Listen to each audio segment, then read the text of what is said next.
Hey guys, what's up? Charles Floate here. Welcome back to the channel.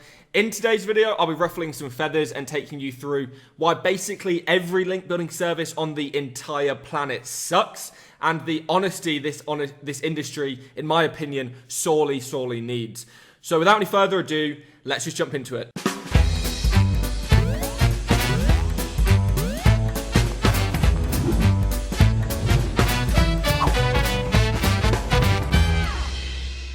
So before we start the video, I just want to give you guys some full disclosure around my own prior experiences and my own involvement in the link building business and service industry in general. I owned or was a partner of 4 different link building services over the last 12 years. The first one was DFY Links, which is now Get Me Rankings. Then you've got Love to Link. Then you've got Freedom Links, which now sell links a lot. And then finally you've got the God of SEO PBN service, which was many moons ago. You know, you're talking like 2009 or something in there. So yeah, I just want to give a full disclosure that I did previously own link building services. I do not any longer, and I do not wish to in the future. I think it's a pretty bad business model all round. I think that generally link customers are also not the best to manage. It's pretty difficult to try and make a lot of people happy. Some people just won't be happy whatever you deliver for them. And then there's also the main thing that I also just think that it's so hard to deliver for clients when they are in so many different niches and verticals and all of the other things, that it is actually generally pretty difficult to run a massive kind of operation at scale. What is easier is if you're doing a simple service like just guest posts or just edits or just PBNs or just pillar links. You know, that allows you to scale up and have consistent quality for every single customer versus doing it all kind of thing. So it's full disclosure, I just wanted to make sure that you guys knew my background in the link building business, but I'm no longer involved and don't have any plans to in the future, and that you can take my word for that. So before people start jumping down my throat and dogpiling on me for not actually being a customer of link services or something to that kind of end, I actually am. I've tested literally dozens and dozens of link building services recently, with the exception of maybe the Hoth, because hell no am I spending $500 on a DA30 guest post. I do not have mug written all over my fucking forehead.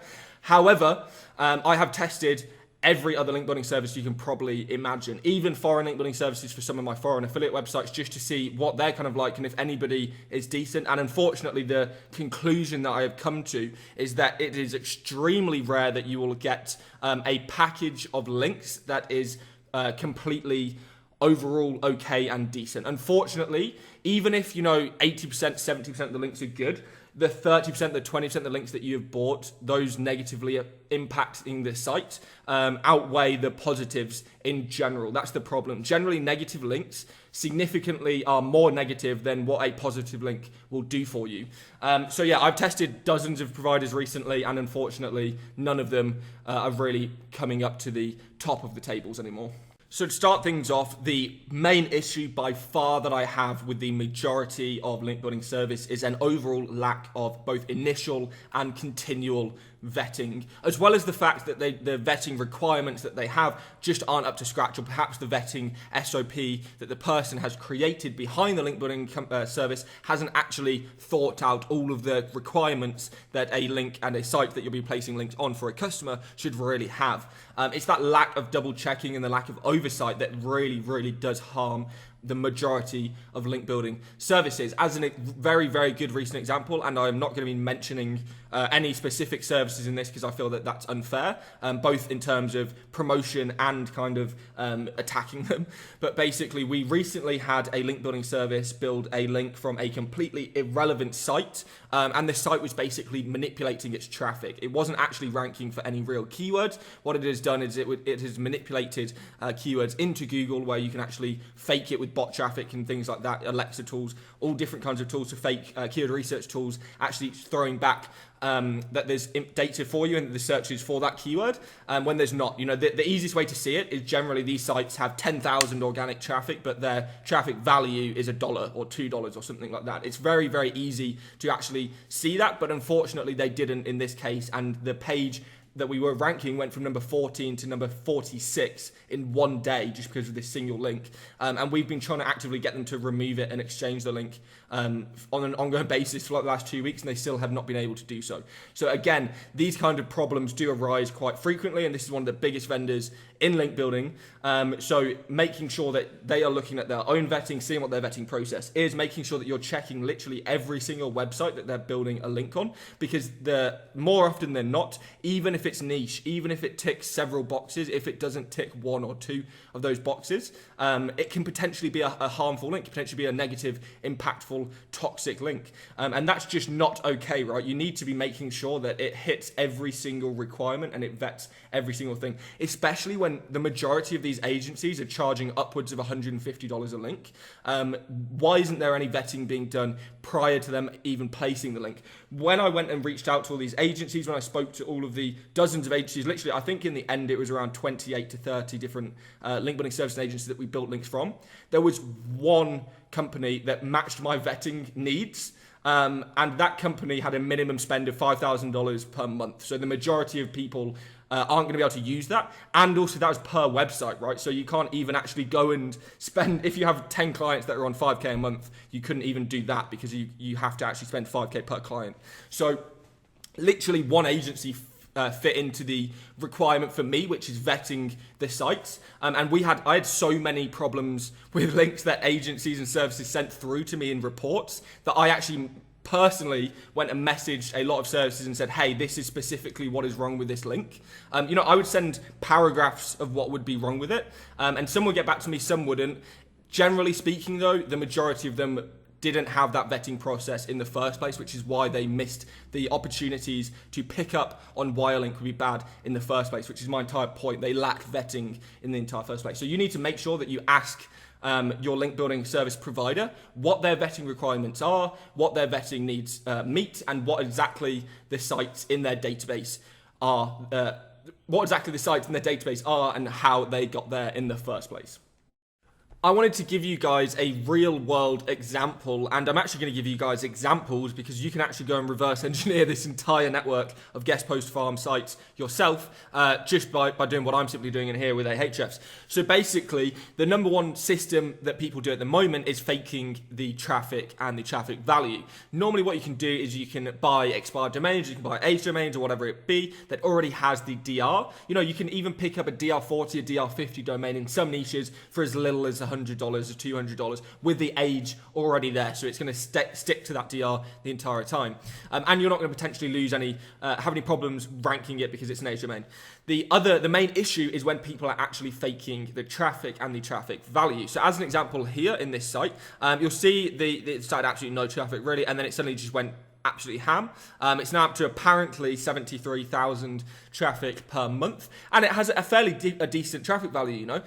Also, I want to note that anybody who is in the United Kingdom or anyone who does SEO for the UK and has actually been building links and has dealt with link building service providers, I almost guarantee you will have seen this website because every fucking provider in the UK wants to sell it because they're so good at getting themselves in front of SEO providers to actually resell them.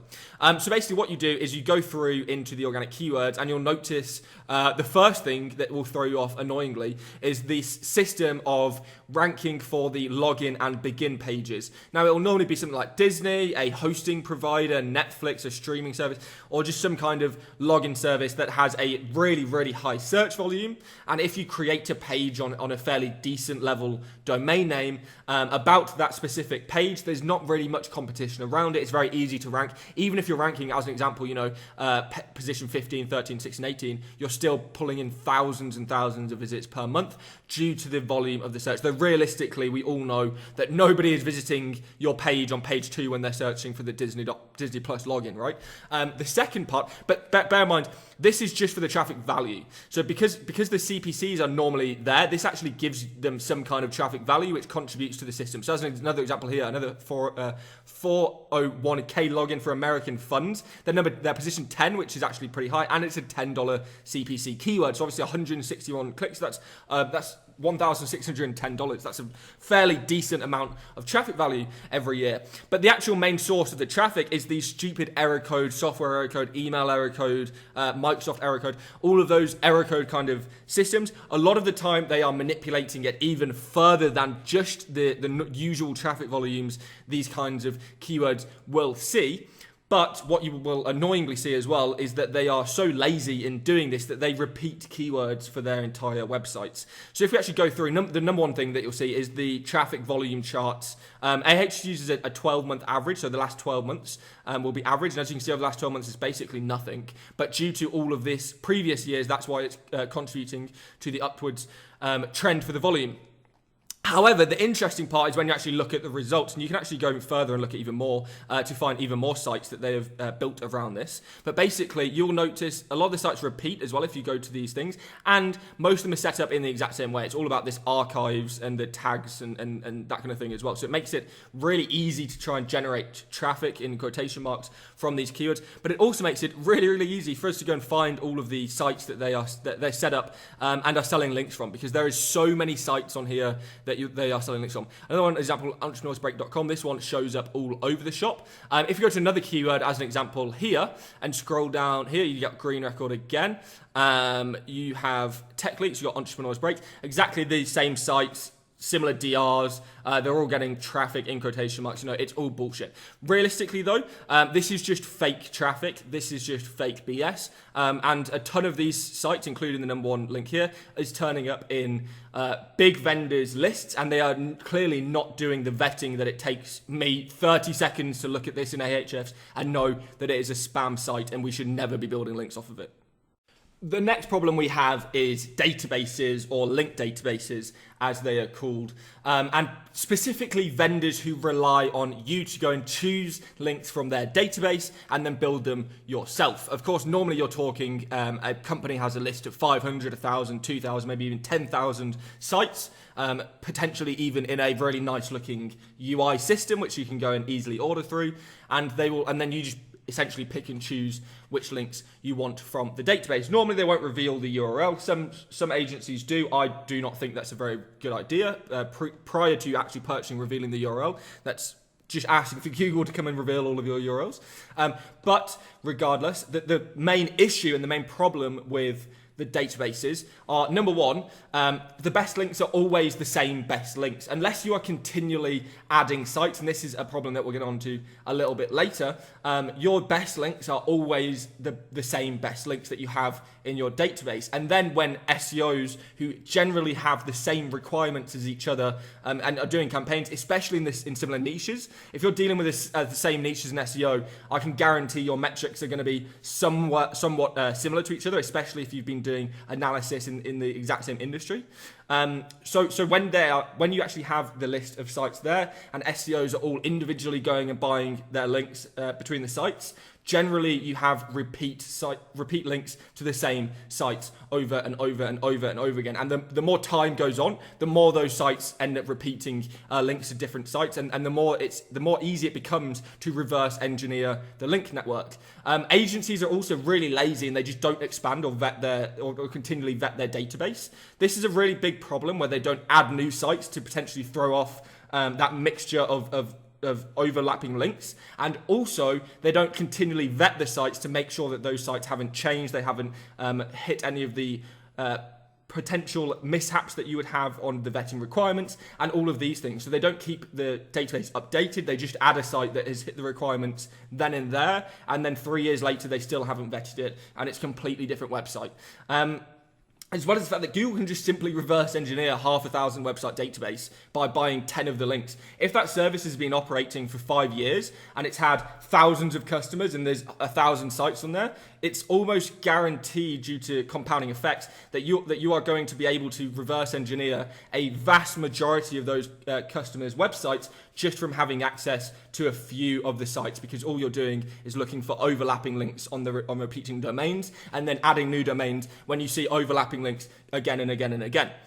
So And then as well as the new fact with the more customers and the less sites, the more you should worry, right? So the more customers that they have in general, the more likely they are to be repeating websites themselves and with other customers.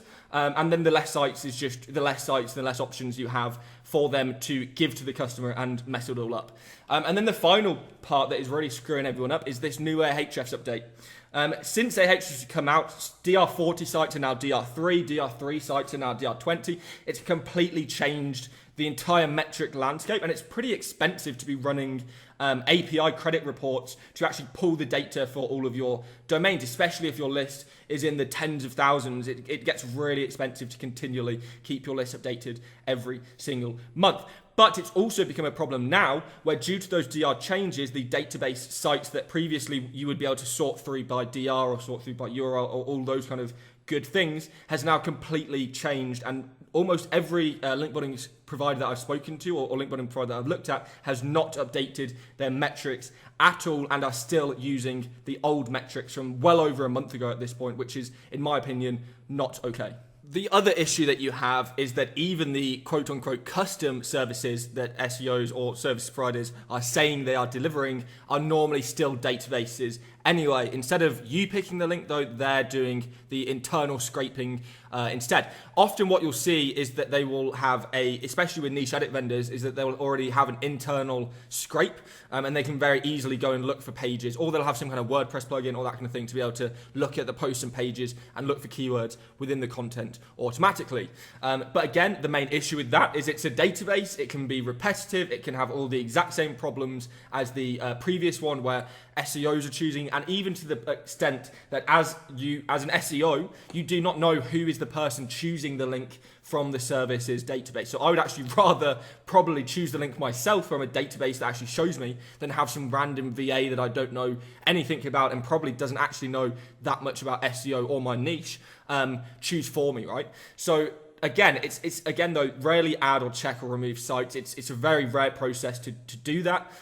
If you go and look and check the database, the number of sites in the database on these kind of sites, you generally will see they don't go up. They will say they do, but they give you the same sites every time.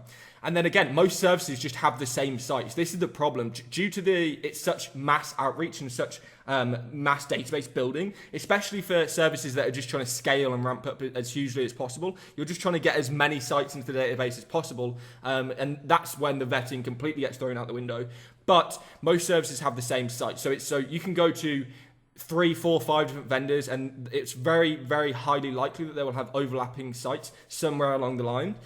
Generally speaking, because they're not custom services, because everybody uses the same footprints, because everybody is trying to go for the same kind of niches, because everybody has the same list, because everybody is copying each other's lists, all of that kind of stuff, it generally leads to this kind of consolidation of all the same websites being in all the same lists. And especially if you go and look at editorial lists of the biggest websites, you'll see MarketWatch in everybody's damn list. And one major point is that niche edits are so freaking easy. It is stupid. I do not how some service providers have come into the game and are saying they're charging $500 for a niche edit that's like DR40. Are you taking the piss? Like, that's insane. And also the next factor about niche edits is that most vendors, even though the entire point of niche edits is that you have other signals around the page, right? It's an age page, it has traffic, it has links, it has social signals, it has comments on the post, it has all of this other engagement signals that a fresh guest post would not have. Most of these providers, most of these vendors are not delivering on those other key signals, which is the entire point of having niche edits. And to the extent that niche edits are just really, really easy to build. You can use footprints, you can use exact match words in your search operators, you can use everything to be able to go and find pages that have the exact word that you're looking to get that keyword on, and then choose something like the Moz bar or the HS bar to see the metrics of the page within the SERP so that you don't have to click through to the page. It's so easy to build niche edits. I find it frustrating as hell when people tell me that they're spending how much money on these kind of links. So just get out there, try it for yourself. You'll be surprised how easy it is to go and build niche edits that are a lot higher quality, a lot more affordable than most of these agencies are putting out. So we come to the final question. Are there any good services in the link building space? And unfortunately, the answer is not really. There are some specific vendors, and again, I'm not mentioning any names because I don't want to be seen as that kind of guy, but there is some vendors that are good in the home niche, that are good in the tech niche, that are good in the health niche specifically. If you can go and find those specific people for those specific niches, it's really, really good. However, when we did the average analysis of what we would pay for links, so when we actually checked the links in our database that we already had in our database, and bear in mind, we already had a majority of the links these vendors were actually selling us in our database already. The average link cost was around $250 to $300 per link from the vendor, and the average cost to actually acquire the link directly from the website was about $40. So do not believe the hype. It's so much cheaper for you guys to go and start building links yourself. It's just a lot bigger pain in the ass. So it's totally up to you guys what you want to do with this information, but I'd love to hear your guys' thoughts in the comment section down below. And I'll thank you for watching. My name's been Charles Floate. You can follow me on Twitter at Charles_SEO, Facebook.com/TheCharlesFloate. You can get access to all of my free and premium training at charlesfloate.gumroad.com, and my website, which I rarely update, is charlesfloate.com. Make sure to like, comment, subscribe, and I'll see you in the next one. Peace.